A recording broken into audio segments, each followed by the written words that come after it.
आप भी विश्राम कीजिए। हाँ, ठीक कहा। अब सब लोग आराम करें। सुग्रीव ने कहा, हनुमान जी आप पहरे पर सावधान रहें। बहुत अच्छा महाराज, आप निश्चिंत होकर सो जाइए। और तभी चुपके चुपके चोरी से अहिरावण वहां पहुंचा। उसने दूर से देखा, ओ, भीतर कैसे जाऊं और कौन सी युक्ति से राम और लक्ष्मण को चुरा लाऊं? मेरा शत्रु वानर बड़ी सावधानी से पहरा दे रहा है और सबको अपनी पूंछ के परकोटे में ले रहा है। कुछ सोचना पड़ेगा, क्या करूं? ओहो, बस बस, अब यही उचित है कि विभीषण का वेश बनाऊं और वानर को धोखा देकर परकोटे में घुस जाऊं। और अहिरावण ने विभीषण का वेश धारण किया।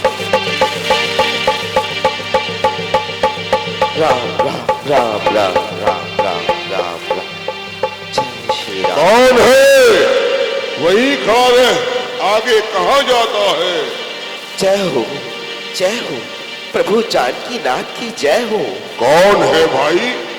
आधी रात को रामाजल में क्या काम है? कोई नहीं हनुमान जी, मैं तो विभीषण हूँ। विभीषण जी इतने समय तक कहाँ रहे? क्या बताऊं भाई, समुद्र तट पर संध्या करने चला गया था। आज देर हो गई, प्रभु के भय से लौट आया हूँ। अच्छा, तो जाइए, आप भी विश्राम कीजिए। राम राम राम राम राम राम राम राम राम राम राम राम। और विभीषण ने अंदर पहुंचते ही अपनी माया रचाई। सर्वप्रथम उसने हनुमान जी पर माया रची और उन्हें मूर्छित कर दिया। और अब राम लक्ष्मण की तरफ आया और उन्हें अपनी मंत्र शक्ति से अपनी ओर आकर्षित किया। राम लक्ष्मण कठपुतली की तरह अहिरावण के इशारों पर चलने लगे। आओ आओ आओ, मेरे साथ आओ, चलते चले आओ, आओ आओ।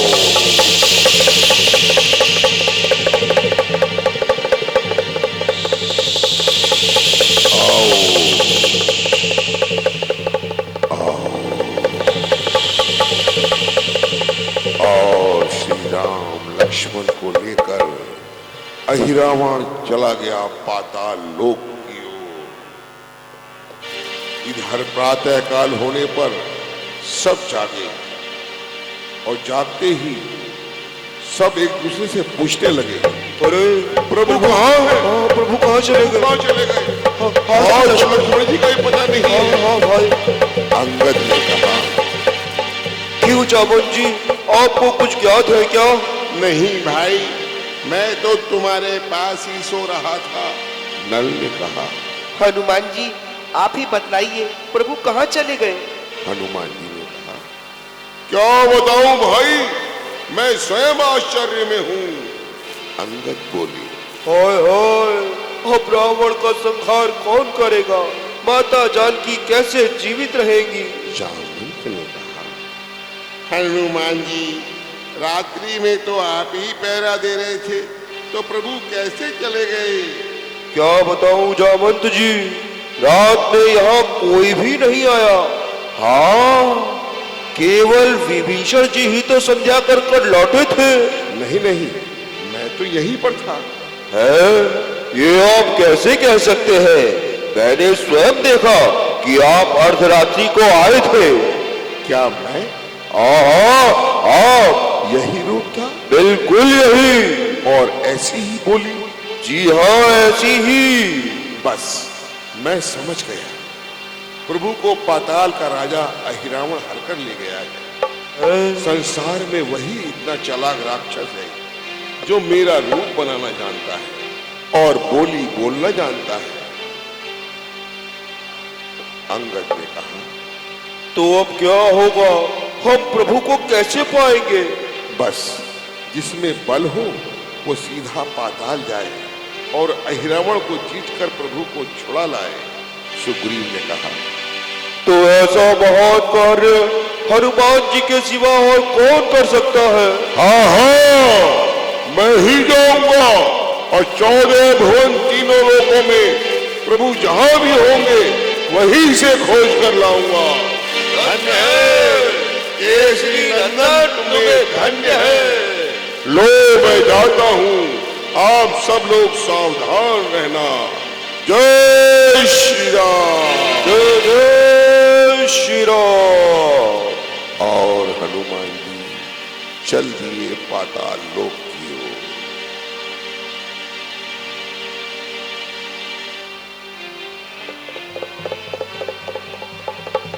पाताल अहिरावण की नगरी पाताल, और मुख्य द्वार पर पहरा देने वाला ये वानर और कोई नहीं, मकरध्वज है, जिसकी भी एक कथा है। मकरध्वज अहिरावण का प्रहरी।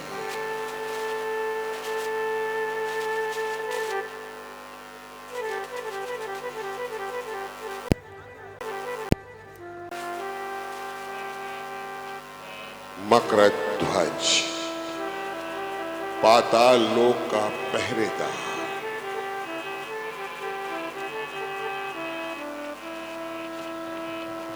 हनुमान जी चले जा रहे थे।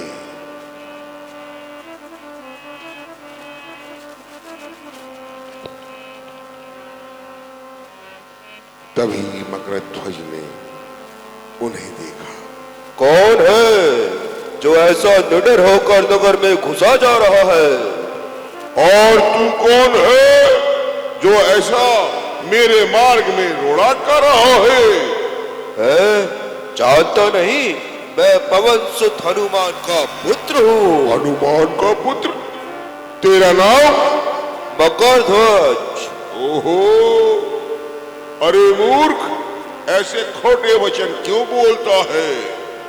मेरे तो सपने में भी पुत्र नहीं हुआ, मुझे तो कभी काम भी नहीं व्यापा। क्या? तो क्या आप ही हनुमान हैं? हाँ, पवन सुत हनुमान मैं ही हूँ। तूने ऐसी झूठी बात किस लिए गढ़ी है? झूठी बात नहीं पिताश्री, बिल्कुल सत्य कह रहा हूँ। सुनिए, जिस समय आप लंका को जलाकर समुद्र के ऊपर से उड़ते हुए जा रहे थे, उसी समय आपके शरीर से पसीने की एक बूंद टपक कर समुद्र में गिर पड़ी और उसे मछली ने निगल लिया। बस उसी के गर्भ से मैंने जन्म पाया और फिर अहिरावण की सेवा में पाताल लोक चला आया। तो यहाँ क्या काम करता है पुत्र? मैं नगर के द्वार पर पहरा देता हूँ पिताश्री। अच्छा पुत्र, मैं इस समय एक आवश्यक कार्य के लिए जा रहा हूँ। क्या तू बतला सकता है कि इस समय अहिरावण कहाँ मिलेगा? पिताश्री, उसके यहाँ कामत देवी को बलिदान देने की तैयारी हो रही है और इस समय वो हवन कर रहा है। अच्छा, तो सामने से हट जा और मुझे नगर में प्रवेश करने दे। नहीं पिताश्री, मकरध्वज अपने स्वामी की आज्ञा का उल्लंघन नहीं करेगा और मेरे होते हुए कोई भी नगर में पैर भी नहीं धरेगा। हे पुत्र, देर होने से हमारा काम बिगड़ जाने का भय है, इसलिए हमें तुरंत जाने दो। नहीं पिताश्री, मैं विश्वासघात नहीं कर सकता। आप वापस लौट जाइए, मैं कदापि भीतर ना जाने दूंगा। अरे हट, मेरा रास्ता छोड़, दीवार की तरह क्यों खड़ा है?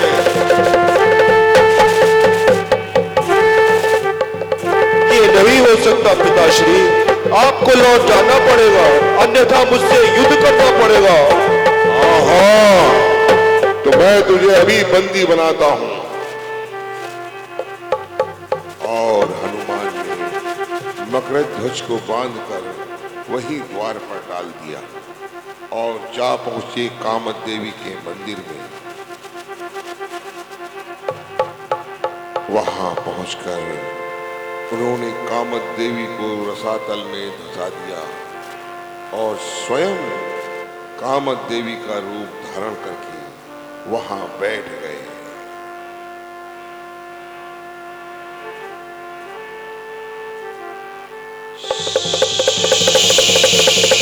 कामत देवी वहां से अदृश्य हो गई।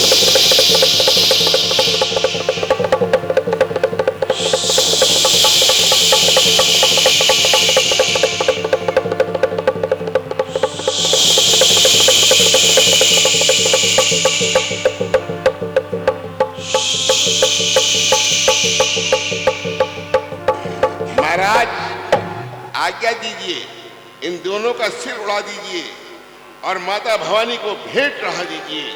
नहीं नहीं, अभी नहीं। राजनीति के अनुसार 3 घड़ी ठहर जाना उचित है और उससे पहले इनके मन की इच्छा पूछ लेना भी उचित है। सही कहा महाराज।